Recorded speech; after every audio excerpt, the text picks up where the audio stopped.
एखादा पक्षी मारलाय हंटरने, पाण्यात पडले. हा कुत्रा जाणार आणि तो 5-1 किलोचा पक्षी तोंडात घेऊन रिट्रीव्ह करणार.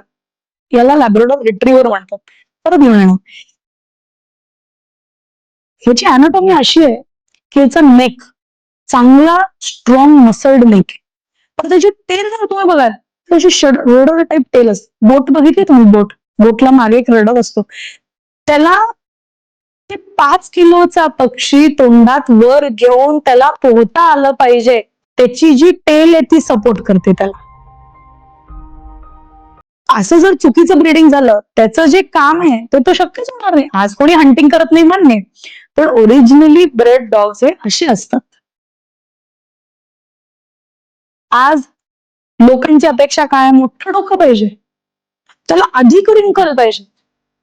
रिंकल असे की बापरे हातापायावरही रिंकल असतात त्याच्या.